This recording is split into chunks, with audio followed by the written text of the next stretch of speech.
after that somewhat enigmatic title, I think I really ought to start by explaining what I mean by 52% at the Crossroads. 52% is the percentage of women in the British community, in the British Jewish community, and I'd like to suggest that right now we are at a crossroads, and that's really what I want to talk about tonight. And I'm also going to talk about buses and buckets. And I'm going to issue a warning. So what I want to do is to begin with some very extreme and really very disturbing stories that have happened in Israel over the last couple of years connected to women. And the first thing I want to talk about is the bus saga. Many of you will be very, very familiar with the phenomenon of segregated buses. Now, these are buses where women are forced to sit at the back. And the interesting thing is that it isn't actually legal to have segregated buses now. And women are not supposed to be sitting at the back. However, they do. And this is a law that has been impossible to enforce, because as long as there's no violence involved, it apparently can go on, and that's all right. But I want to ask, why is it the women who have to sit out of sight at the back? I've never heard of a segregated bus where the men are pushed out of sight to the back. And I wonder why that is. And it seems to be part of a very disturbing, for me, process about the marginalization and the pushing away of women to the back. In Haredi neighborhoods now in Jerusalem, there are some segregated pavements. There are also in certain supermarkets segregated aisles and queues, and even hours for women to shop, so that the men do not have to see them. It is almost as though the women are being airbrushed out of the picture. And let's take the new, fabulous, I don't know if it's running in the snow tonight, high-speed rail in Jerusalem. There are no advertisements or photographs promoting that rail that have any women on them, because the Haredi community threatened to deface and destroy any posters that had the faces of women on them. And interestingly enough, the media caved in on this and accepted that threat. Now, the airbrushing women out of photographs in the history of our people is not new. So let's go back to the beginning of the 20th century, and we have the great Chafetz Chaim, the great rabbi. Now, there's obviously, this is in Poland, there's not many photographs of him, but there is one iconic picture of him outside his yeshiva, his house of learning, together with his students and his wife. Now, recently that photograph was resurrected and put in a book of fundraising for the yeshiva. But guess what? His wife was airbrushed and cropped out of the photograph, because it was considered immodest for the young men who would be fundraising for the yeshiva to have the picture of the Chafetz Chaim's wife.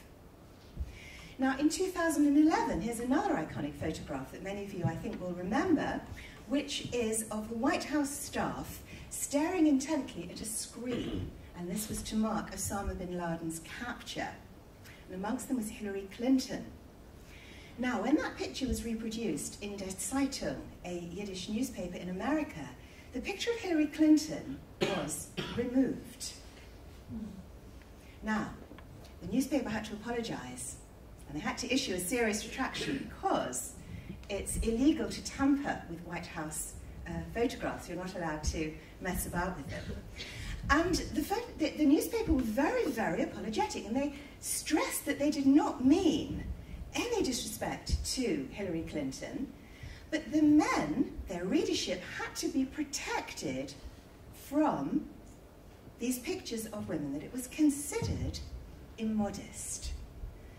And this is really a very, very interesting idea, that the men in the Orthodox community need protecting, and this is never an issue in itself, that this could be tackled, but the way to tackle it is to simply remove and hide the women. Which leads us neatly to the Orot school in Bet Shemesh. Now, Bet Shemesh is an area in Israel which has become extremely Haredi. And there is an Orthodox school called the Orot School for young girls aged between 6 and 12.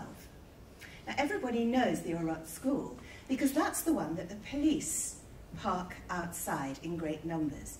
And they need to escort the girls safely into their classrooms because there are a group of men shouting various abusive words at them as they go into school because they're apparently not dressed modestly enough. And they often shout zona, which means a whore, at these young girls, and the police are there, for which I'm very grateful, to protect them.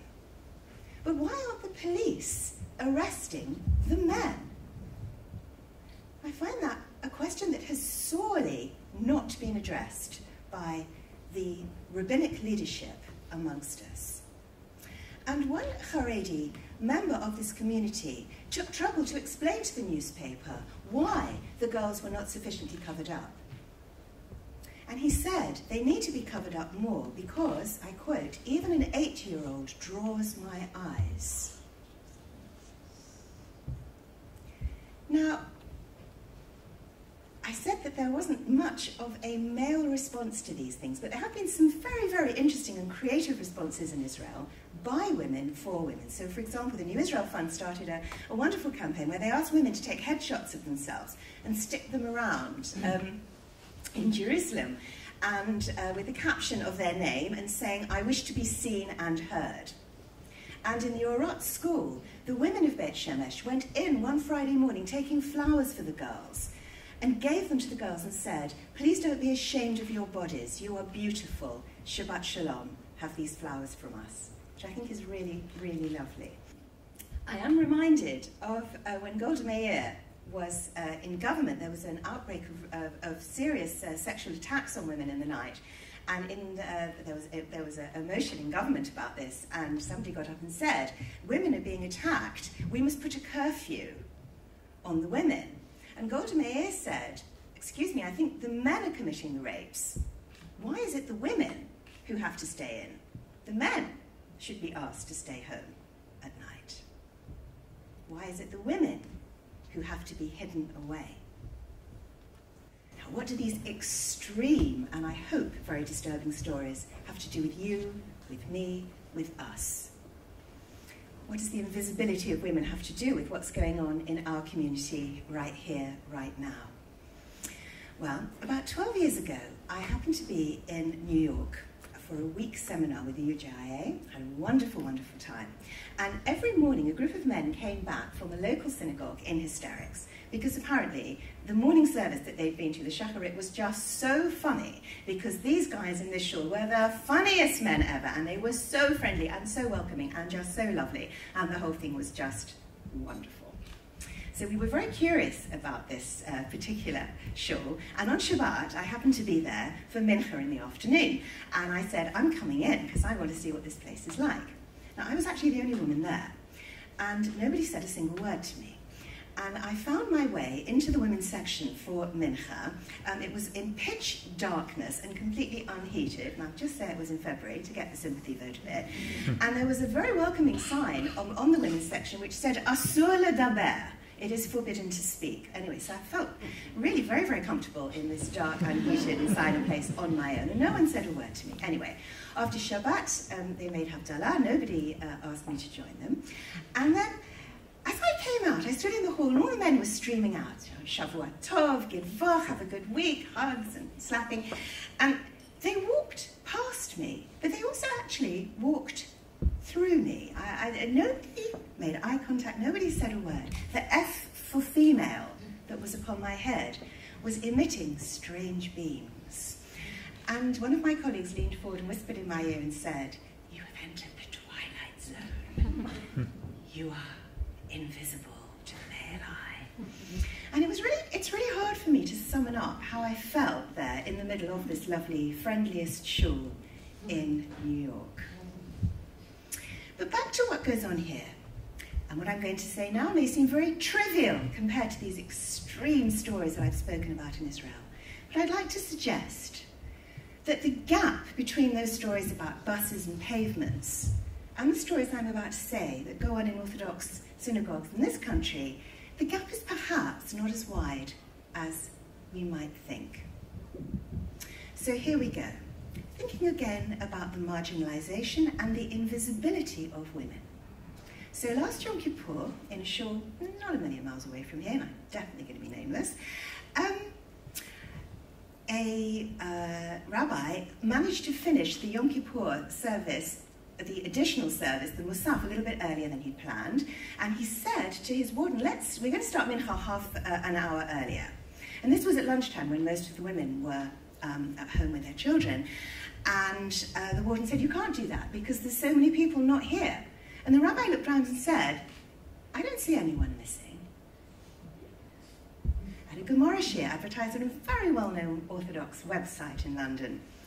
Gemara Shir, all welcome. But actually all were not welcome. 52% of the community were not welcome, as I found out when a group of us tried to ask if we could come.